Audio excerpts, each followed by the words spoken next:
America. This was a fun tournament. And this was a very fun Team USA team. Like, to me, like, the Team USA, like, picture that you have with this roster was, like, it feels like one of those ones where it's like, dang, I can't believe all these players are on the same team. Like, some of the trajectory of some of these players. And, like, first off, Michaela Blake's in that final. Goodness gracious. I mean, you want to talk about a player. I've been thinking about this recently of, like, obviously Juju Watkins is going to be out this season. And there's certainly players that have their names established. But, like, who is going to be the one to take that kind of stardom, if you will? I think Hannah Hidalgo is obviously going to be part of that, no doubt. But Paige Becker's left too. Like, it could not be more wide open in terms of, like, who is going to kind of take the reins as that. Goodness gracious, if Michaela Blake starts doing this stuff in the SEC this season, like, if we get this final performance against the big-time SEC teams, which we've already seen some, like Michaela Blake obviously was very good last year. Like, I'm so intrigued by what that could look like this season. And obviously Camille Pierre is no longer on Vandy. So, like, it's kind of like, for lack of a better term, it's kind of just FU ball from Michaela Blake's this year. And I think so. I am very excited. I'm not going to lie. It might end up going poorly some games, but goodness gracious, I am excited to see what that looks like. And then I think my other big takeaway is that whoever is on Reagan Beers' NIL team, you need to be selling Team USA Beers jerseys. That would go platinum. I went viral on Twitter for tweeting that out on accident. I'm not gonna lie. I saw, like, people tagging Barstool people. I'm like, no, thank you. And I muted the tweet and I haven't looked back since. But it got like 50,000 likes. And I was like, oh my God. Oh yeah, no, it went like ultra viral. But, like, please do that. Like, those are my two big takeaways from this, is that, like, I don't even need a cut. Like, just go do your thing. And that would be, like, bro, that would go double, triple platinum in white frat houses across the United States of America. Like, oh yeah, come on now. But in general, your biggest America takeaways. Well, my biggest takeaway is I'm too old officially to be wearing an America jersey that says Beers on it. Yeah. I'm finally there. I'm not. I hate this country too much right now, so I'm not going to do it either. But, like, I mean, you're speaking for both of us on that. Yeah. Anyway, yeah. I think what I am most impressed by, right, is the depth in the backcourt. It's kind of what I've been talking about with All-Star stuff. Hannah Hidalgo, Olivia Miles, Michaela Blakes, Jana Neepkins, Flauja Johnson. And that's just, like, the people that are on the roster. Never mind Kennedy Smith. Like, never mind the people that tried out and didn't make it. Never mind people like Juju Watkins and Azzi Fudd who were either injured or didn't opt to compete in this. You know what I mean? The front court is good. I think it's very clear that the revolution of women's basketball is definitely tilted more towards the guard position right now.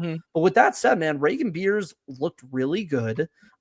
Joyce Edwards is a monster on the offensively. She'd be working, and Dawn's gonna get her up defensively to turn her into a truly complete player. And then Sarah Strong, who obviously wasn't at this tournament, is Sarah Strong. So I think beyond Team USA, I think it seems kind of clear Cara Lawson is going to be the 2028 U.S. national team coach in Los Angeles for the Olympics. Everything feels like it's trending that way right now. And then generally, I'm really impressed with how much other countries are starting to ramp up their basketball. Brazil in the final, Bella Nascimento scored over 20 points. And for those unaware of who she is, she played on William and Mary this year. They were the best story in men's or women's March Madness.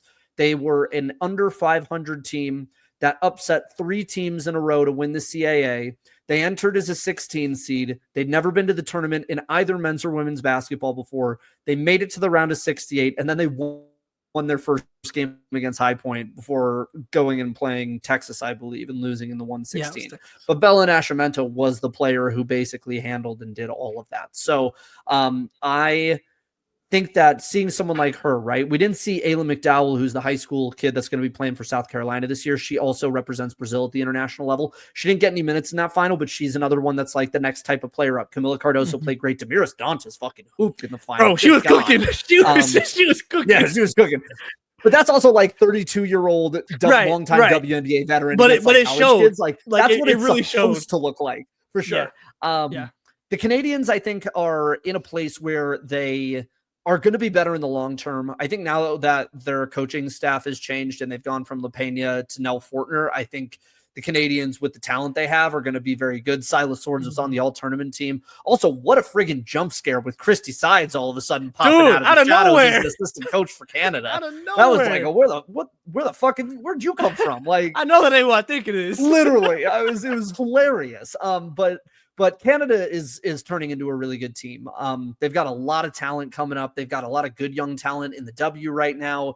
And Gabby Hawkins getting the Rising Star Award of the tournament for Team Mexico was a really cool thing as well. To me, I think for FIBA Americas, the best thing that can happen for continental basketball here is for all the other countries to step up in the ways that they used to. Brazil, people don't remember this or may not know, Brazil won the FIBA World Cup, I believe, or FIBA America Cup in like 96. They upset I want to say they upset the Americans that year. It was like a huge friggin' deal in Brazil that they did this. And then you go over and look at Europe, and you look at France nearly knocking off Team USA in the final in the Olympics this summer. Germany, Italy, gets all the way to the Euro final. Like, there's all sorts of just interesting stuff happening internationally, and it speaks to the growth of the game at a global level. And to me, I think that was the coolest takeaway from this tournament, is seeing the amount of players that were either dual nationals or players I personally hadn't heard of representing their country and actually showing out in really cool ways. And to me, women's basketball is going to really hit hyperdrive when the global nature of the game starts to kind of build out. The NBA is doing it right now, and I don't think they necessarily know how to cover it because the league has always been considered a very American-centric league. But women's basketball has always had a bit of international flavor. One of the best players of all time is an Australian, right? Lauren Jackson. And so I do believe that the more globalization of the game we get, the better, the sport's going to be from a competitiveness standpoint, the more money is going to come into it, the better international competitions are going to be, the more we talk about it, and the more any country with access to do so is going to want to do it. So I think, yes, it's always great to see America win. America, fuck yeah, except on days that end with Y right now. But the thing I think that I am really excited about is just how much everybody is catching up. I still want the United States to win always, but you know what? I would much rather watch a game in which the U.S. has to sweat out a gold medal as opposed to beating somebody by 40 for one, Yeah, no, 100%. I think also, like, as expansion continues to come, like the likelihood of these European players coming over, especially with the new CBA on the way, presumably providing more money. I mean, Lord knows what those conversations are about to look like. But I'm excited to see, like, genuinely, like, what players kind of come out. And I mean, we're seeing, obviously, I mean, you mentioned the NBA, like, damn near like the last like 6 MVPs or something like that have all been like non-Americans, like basketball, it's legit, and like there's a whole bunch of conversations on, on the men's side about that, but I don't think we'll get into like that same frame quickly. But like, I think just in terms of like the volume, there might be a higher international volume in comparison, even if it's not like the MVP caliber of player. But regardless, there's a whole lot to like from that America Cup tournament. And I think the last thing that I have was Hannah Hidalgo. How do you have so much energy?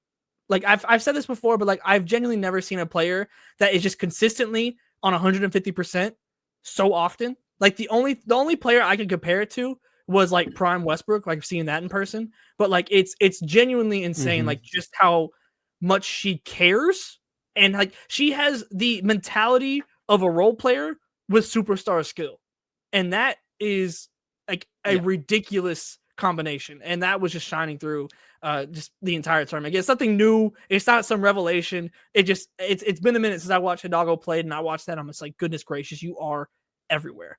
But Andrew, any closing thoughts for Ball Up Top here? Got a good week coming ahead, and then it's All-Star. Hell yeah. We will have boots on the ground in All-Star. Myself and Shawnee will be in Indianapolis, so we'll be taking you there. We'll have the coverage. We'll have the press conferences. We'll have all the information that you need from All-Star as we cover. I mean, I'm excited. I'm super excited to be in Indy. So if you're at All-Star, if you see us, come say what's up. We're friendly. We don't bite. Come say what's up. And of course, as always, tap in with our friends at Home Field. Use code NOCAT15. Check out the No Cat Space collection. Make sure you're tapped in on whatever platform you're listening on. If it's YouTube, like, subscribe, share. If it's your favorite podcast platform, make sure you rate us 5 stars. Send us to your friend. make sure everyone's tapped in with no cash pace. Come on now. Make sure everyone's tapped in. Until next time, we'll see you then.